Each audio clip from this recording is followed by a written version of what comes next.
And grab those willing couple and a cup of tea and Hi. We're just about to start if you're watching this live. Just bear with us. Hello, Annette.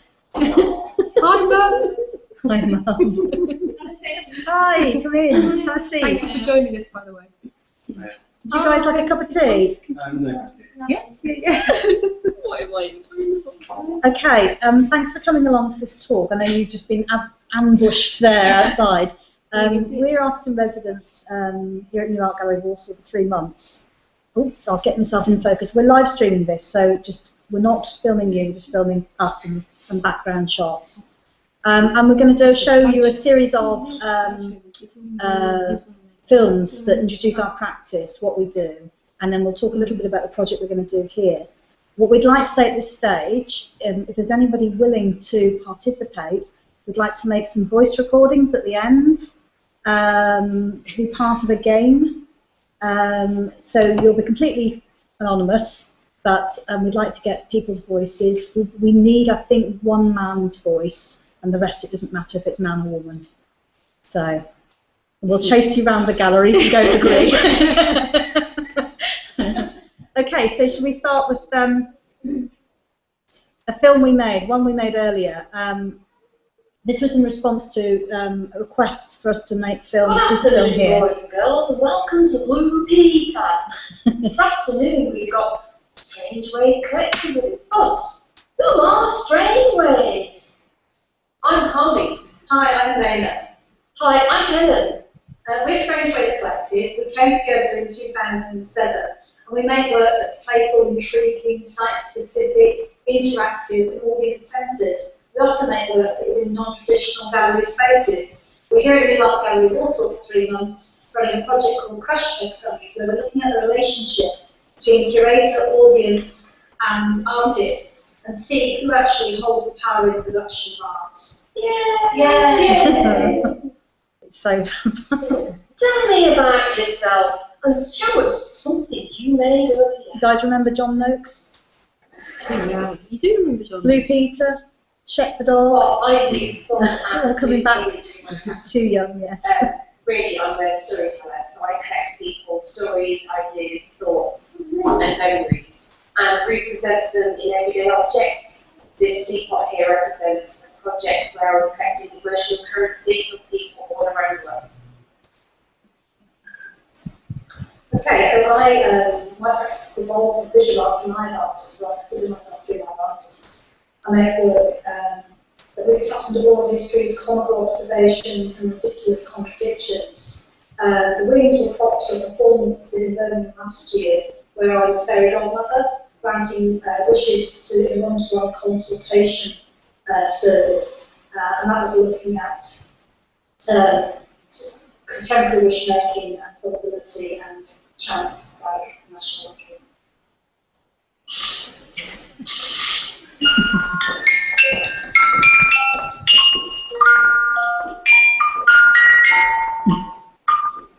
I trained as a sculptor, and now I consider myself as an object maker. Using exact miniature reading, I made for a site-specific project called Open Business. The music box mechanism highlights my interest in beauty and charm in the day. And finally, if you were an element of a periodic table, what would you be and why? I would definitely be element number 87, Francine, and that's because I'm incredibly reactive to air. I only have a half-life of 22 minutes, and that's true because I always have to change activities very quickly. And I'm quite volatile, and I'm creative when I'm around there. I'd be number 36, which is actually a gas from an octonarian, and they've actually created these elements. They've only created 2 atoms. It's got absolutely no practical use whatsoever, which seems to me what stuff I make. I would be Mercury. Oh, get down, Shed. I'm light and bright and eye-catching, slightly dangerous in big doses, and liable to drive you mad. Oh, well, thanks for that, Strange Ways. Very interesting. Now let's go and see what Valerie's doing with the new guide dog books in the Blue Peter garden. Bye-bye, everybody. Bye. Okay, so the actual task set assigned to us, and we are reacting to tasks set for us by audiences, was to create a piece of film, or here's one I made earlier, to show people what we do, and we did that in about turnaround of about 3 hours, and it was done in the style, it was done in the style of Blue Peter. We made these like avatars, if you like, these puppets, and then John Noakes interviewed us. Okay, should we talk about some past work then? We're just going to like do a bit of a slideshow to show you some of the other projects we've done. They're not here. Here's a project that was 2012. 12, yeah. Yeah, Feast. This was at Wolverhampton Art Gallery, and what we decided to do was create a story of an artist that had died, and we created the body, and then we carried out an autopsy. It was all made out of sweet stuff, so you've got licorice all sort eyes, it was ginger, brandy snaps, brain, skull. Jelly kidneys. Yeah. And here's us sort of basically doing the autopsy. There was a backstory to it of this person that had suffered for his art but not been very successful. It's sort of the idea of being consumed. Artists are consumed by, their work is consumed, their ideas are consumed, and then what happens after that. Ready, Steady, Make. This was, again, was this 2013? 2012. 2012. Okay, this was at the Wig. And this was a project where we had a list of awful ingredients. It's like the show Ready, Steady, Cook.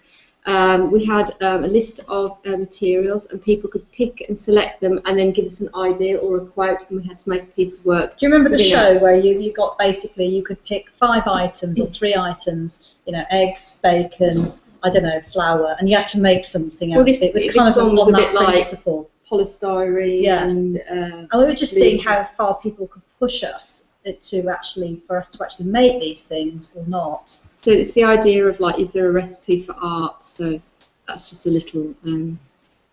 This is the Makeometer, which is the a machine we created that is like churning out ideas and then tasks for us. These are some of the outcomes. This was a zombie protection outfit for a piece of film. I don't know why I've got a rabbit's tail, but I have. You were being playful? I was being playful, yeah.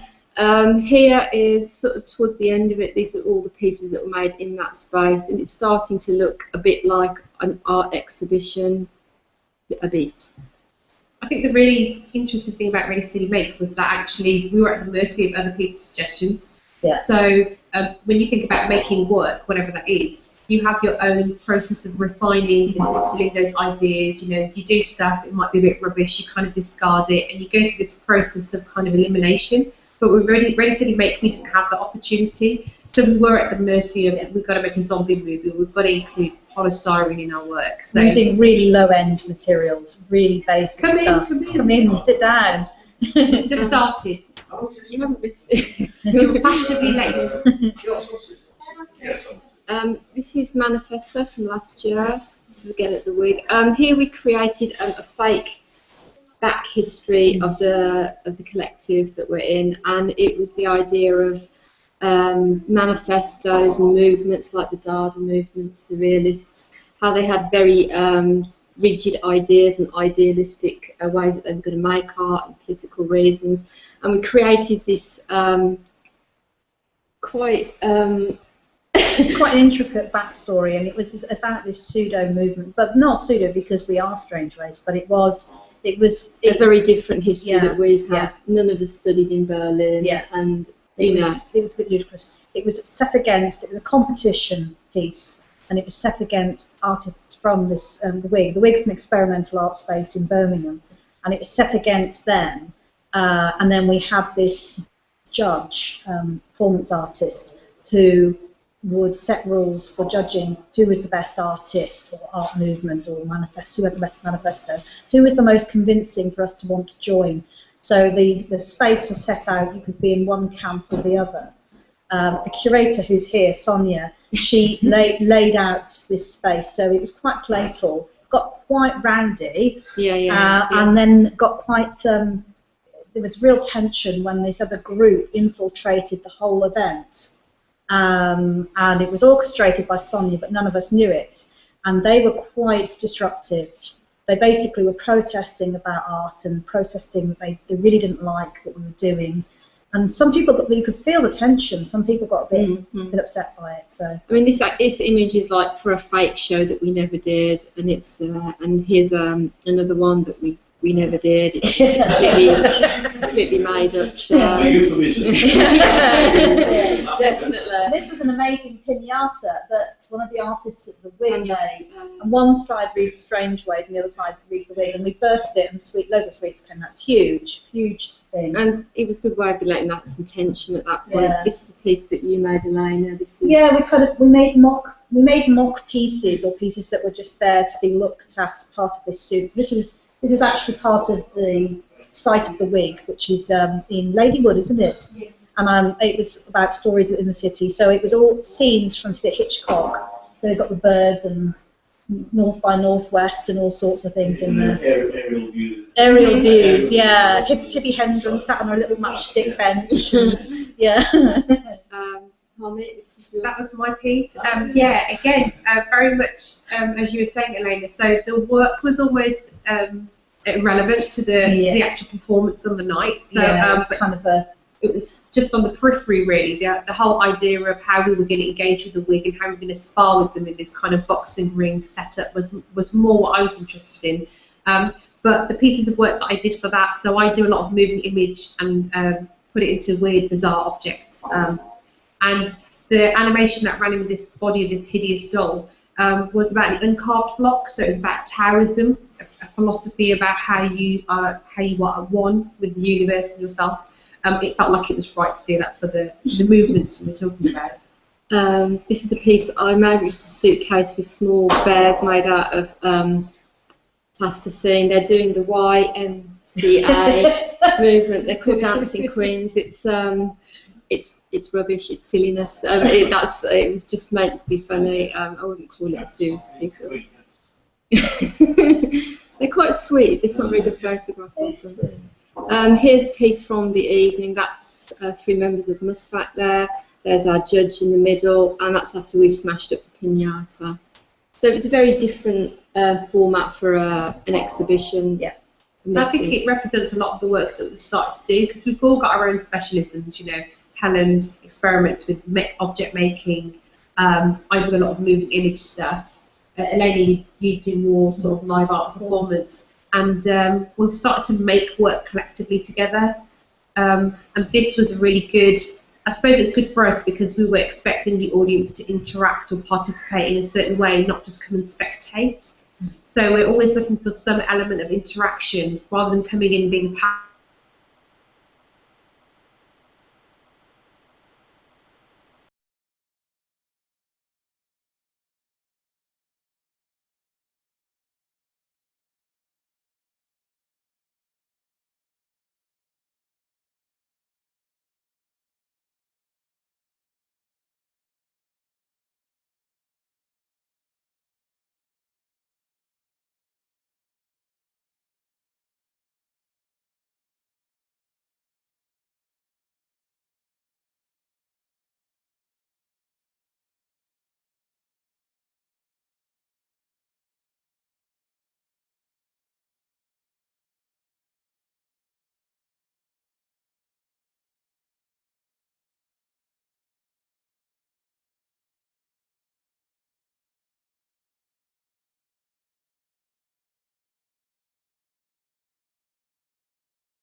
Then we created portraits of each other out of plasticine. Wonderful, classy bits of work. And then we put them around the new library in Birmingham, and we took photographs of them. This was a day out that you had with Emily. Yeah, so Adopt an Artist is really about, can you teach people a certain way of making art? You know, so like, for example, you might go to specific art school and you might learn about a different style of art, and you might kind of absorb the way they teach that practice. So Adopt an Artist is really about, is it nature or is it nurture? So I took Emily out to the New Art Exchange in Nottingham, and she's an interesting artist in herself because she does a lot of sound work, but with us she kind of does allow us to be her adoptive parents. So she had a retro packed lunch with jelly babies and jam sandwiches. We try and put her into different scenarios to see how she's going to react to them that are out of her comfort zone, so they require her to kind of do things she wouldn't do. Yeah, absolutely. But there's also the stages of progression as well, because next I'm going to be doing a game called Speed Cock with her, which is about I don't know how to describe that at all. It kind of pretty much sums itself up. Yeah, it's called Speed Cock, but that's to come. I think the idea with Adopt an Artist as well is to eventually create some sort of manual, you know, like these how-to manuals you'd get in the 70s and 80s. Yeah, like the Dr. Spock thing, how to bring up a child, and it's sort of like how do you develop an artist. So even though Emily is actually established as an artist, she's not looking to us for mentorship as such. No, she's playing the role part of this role. Yeah. So it's not like mentoring. We've done that before, and it's slightly different. Okay, shall we go on to? We're going to go and show you a couple of bits of film, which just give you an idea of some of the things we do. Some of the work that we produce is quite ephemeral, so it's not meant to be regarded as finished pieces. A lot of it is work in progress, which these films can describe. This is from Fleece. This is a very short piece of. That's a bit of a time lapse, isn't it? Of the autopsy. Yeah. This shows a lot of people eating. Nobody ate the bladder though, because I'd had to use 3 jellies to try and get it strong enough, and it was just too strong. It's horrible. The interesting thing about Feast was actually that all of it was edible, but there was a moment where people were watching the performance and they were reluctant to join in the autopsy and start cannibalising the body. So it was just interesting. By the end of it, everyone was eating everything. But I think it was interesting in that kind of response where we were inviting people to cut up the body or body parts and kind of make a diagnosis to why the liver looked a bit dodgy, for example. But by the end of it, everyone was stuffing their faces, so it worked. And then we've got a couple of pieces of film from Ready, Steady, Make. You know, they're certainly not these high are the art, tasks but that they were are set part us. of tasks. Because you have to remember we had like sometimes just 15 minutes or an 15 hour, minutes, 20 minutes. So I think one we did a film in an hour, from constructing the animation to filming and editing and putting it up there. I think this is it. This is Chain Gang of Idiots. Yeah. So the task was Chain Gang of Idiots. So we had to respond to that in some way. So we came up with this ludicrous story that we enter this huge machine, which happened to be an old lampshade, with an explosion, and we're all chain ganged forever in eternity in this weird space. And then the second task, somebody had actually said the wig, which was the space, is under attack by zombies. So we had to create. We could have actually said no, we're not going to do it, but we thought this is too good to miss. We had to make. We had to make protective gear. It told you to make protective gear, arm yourself, and then record the attack in some way. I think we want to do it because there's not very many opportunities to make art where you're kind of, having to challenge the zombie apocalypse. So we couldn't really turn that down. It was too much fun. So we'll show you this one. Wait! Oh my God, the bag is blocking their coming. We're under attack. We're getting into our special gear. Stop laughing. It's my worst nightmare. I cannot believe this is happening. Oh my God. Actually, I should sit down, daughter, and give her a nice cup of tea. just wants to kill him.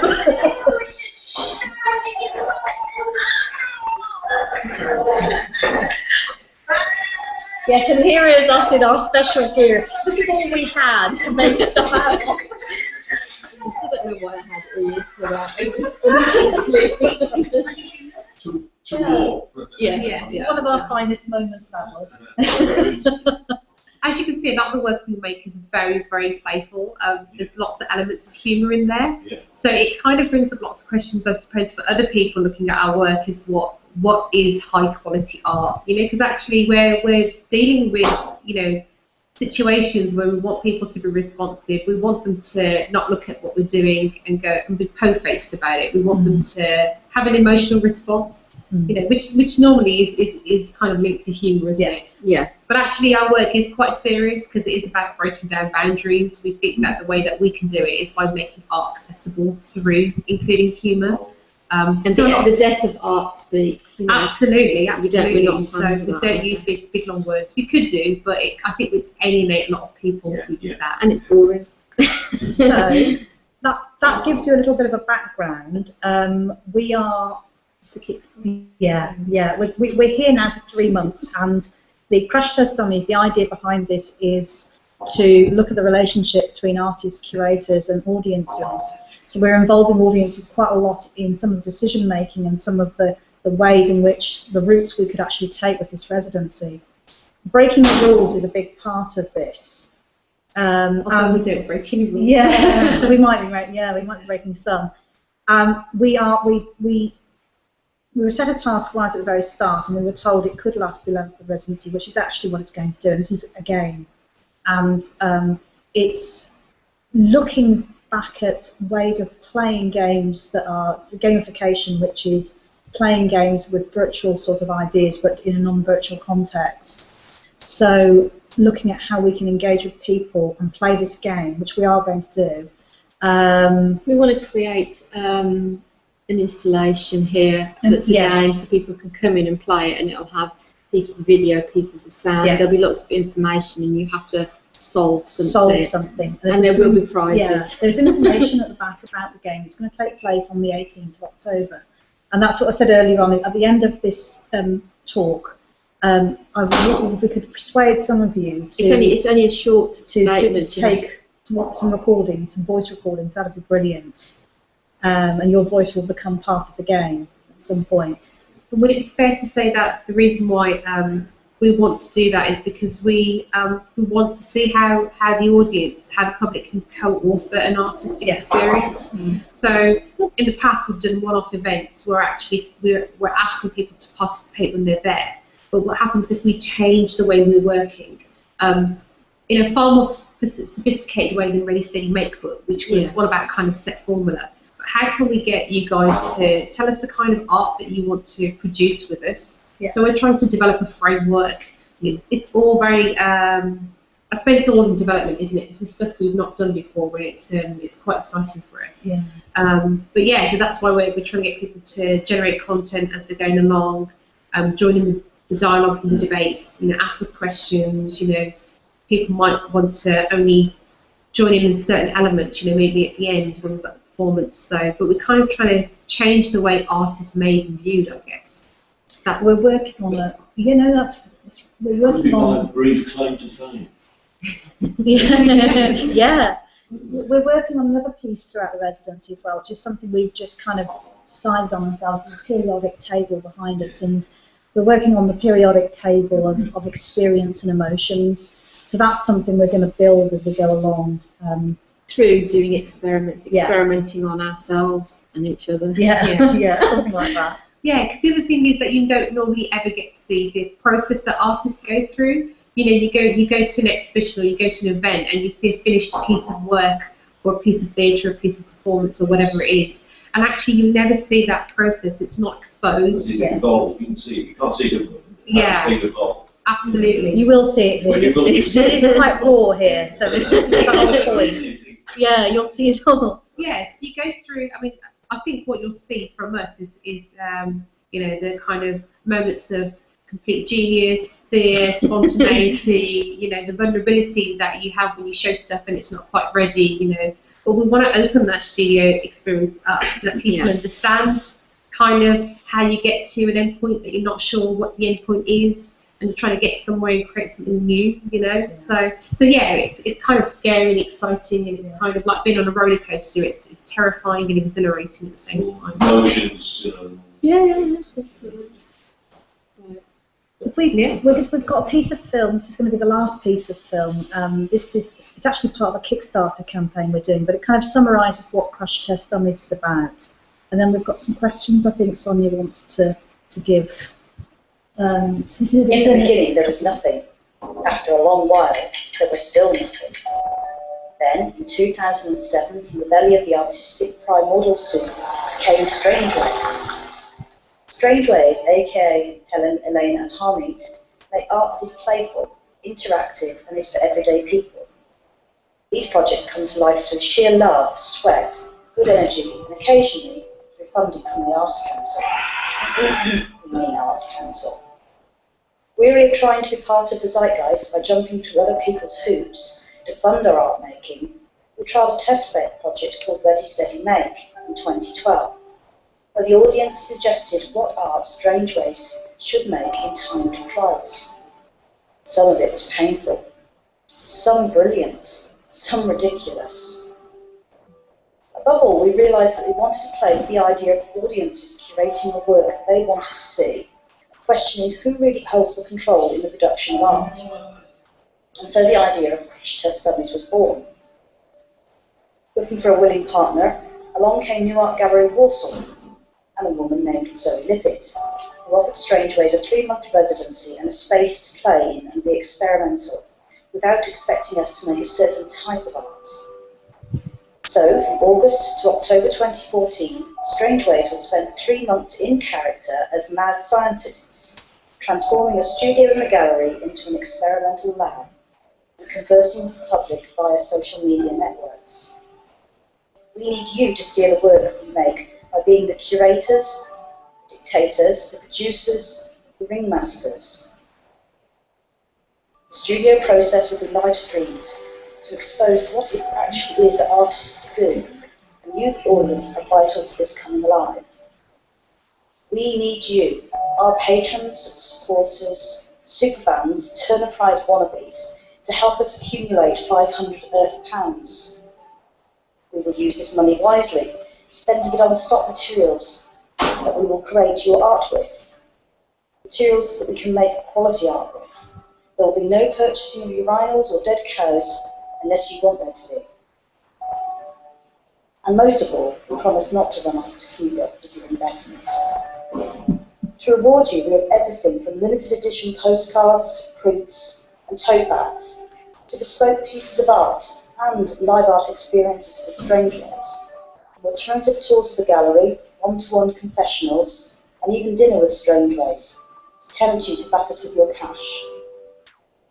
So lend your hand in our fates, be part of a new exciting experiment, and giving audiences ownership of what great art could, should, or will be. And finally, support Strange Ways and go to heaven.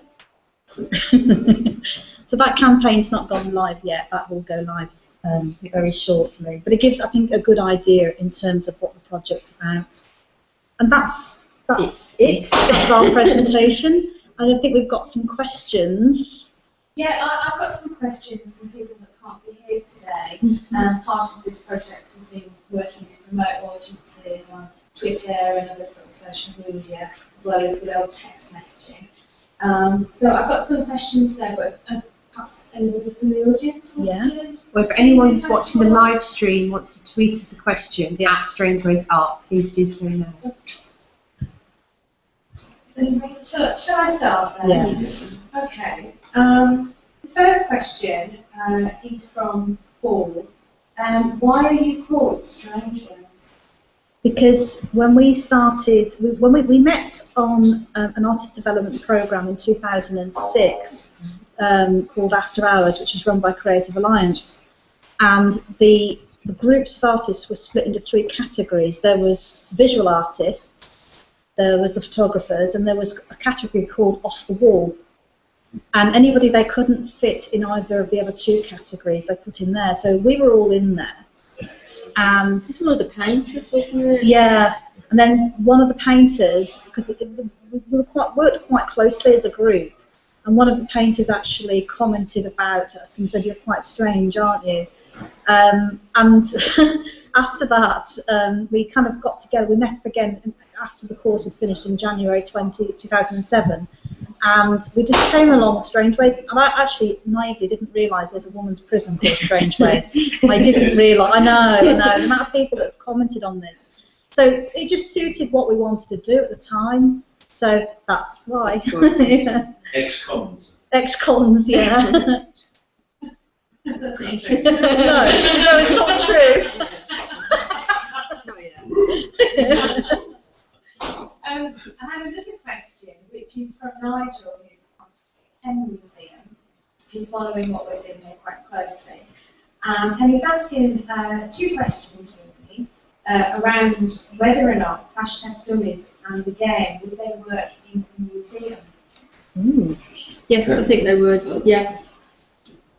Yeah, the game certainly would, because there's, I suppose, I mean, I know the Pen Museum, and because sort of the game that we've made, it's site specific, so we could create a game that's site specific for another venue. So it could be any venue. We're utilising this venue as, I mean, there is going to be literally a model of the venue.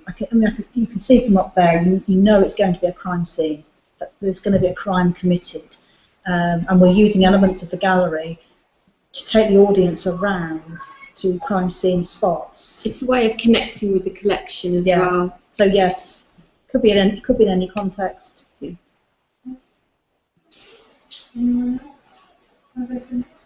might go to the museum or you just leave that something. Well, yeah. It stops the visit being such a passive thing. You actually get to, you're joining in, you're doing something.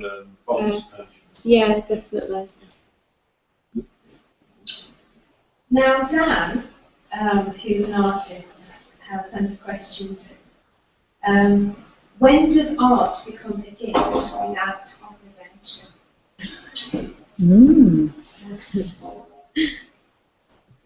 What a stupid question. He's watching. So. Is it ever without obligation though? Because when you make art as an artist, you want people to see your work. And you want some sort of an emotional reaction to it. I know lots of artists who started on one path of making a particular type of work. It hasn't been popular. People haven't wanted to look at it. Hasn't been shown in galleries, and they will just change their practice and go for something that is more popular. So I've forgotten what I'm trying to say. Quite a tricky question. It is a tricky question. Really good question. It is very good. Does he mean an obligation to actually engage and participate as well? There's that aspect of it, isn't there, where you've been obliged to actually be involved? Or is it obliged to be part of the whole process of making art and then showing it and that sort of thing? Because I hope an element of what we do is a gift, actually, because it's certainly intended to give the participants something to think about and go away with, and hopefully go away feeling quite, with a smile, and that is a gift if you can do that. And sometimes it works and sometimes it doesn't work. But that's I think I personally, it's about making you feel that you have been part of something. You've been part of an event. You've had some input somewhere. Okay, well, interestingly, this is a question from me, which actually builds on what you've just been talking about. I was wondering if you could just explain why playfulness is so important to your collaborative practice. Why what, sorry? Playfulness. Maybe part of it is it's hard to take yourself too seriously. Yeah. And maybe there's a sort of vulnerability as well. I think it's definitely down to the really good synergy between the three of us. Yeah. I mean, would we be as playful if it was a different setup? I don't know. I don't think we were as playful originally when there was 8 of us. Yeah, originally it was we were a much more serious. Collective. there's a lot of trust between us, and I think because of that, it means that we can kind of get down to other stuff. Do you know what I mean? We can be a little bit less serious about what we do. We don't have to be so. This is what it's all about, you know. But if there's a way of being able to convey something in a way that's not overly serious and overly sort of heavy, but in a playful way, that's probably the path we choose every time, because people engage with play. Plus, I think it's genuinely the art that we like to look at as well, and it is playful stuff with it's got humour involved. So if that's what you're drawn to, then that's So that's a nice question. Okay. Thank you. Also, as well, I mean, I don't know about you two, but a lot of the stuff that I do outside of this, because I don't actually see myself as an artist. I see myself as playing.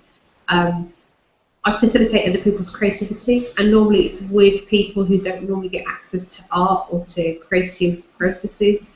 So a lot of those people are quite disaffected. So I think actually when I am making work myself, I want to have fun, because I'm dealing with quite a lot of serious issues and dealing with people who are kind of on the fringes of society anyway. So I want to have a little bit of fun in my creative outlet. It can be definitely an antidote, because my job is also very difficult working with homeless people, so it's nice to have an outlet that isn't as serious as well. Yeah, that's good. Thanks, Sonia. Okay. And last question really is from the former artist tourism residents here. So Taylor Silverwood. I think she's very interested in what you're doing with Crash Test Dummies and the game aspect of it. And she's actually asked, why do we play games? And I think it's a good question to ask really from what sort of motivations the audience might have. Why do we play games? What do you think? I think because we can, and because I think as adults we kind of lose the ability sometimes to play, or we lose that I'm able to play.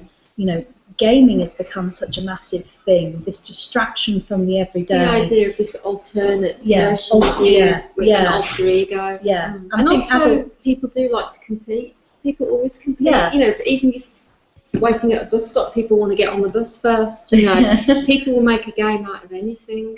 What's most important when people get a phone? They want to download the apps that are games, because it's there as the distraction from reality. And it connects us back to our childhood. You know, it connects us back to that innocence, you know, naive play. Absolutely. It's on the social and physical interaction with this play.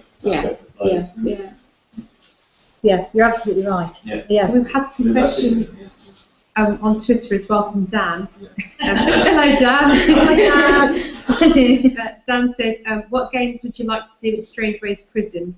And could you get funding from the police? Escape from cold. Escape from cold. I would love to do a project actually with the justice services. I'm working kind of in conversation with a charity at the moment that works with women who are at risk of sex offending, and I think it's such a sensitive area, but it'd be really interesting to go into a prison setting as artists to see how we could recontextualise things. I think maybe we'd have to be a little bit less frivolous, perhaps.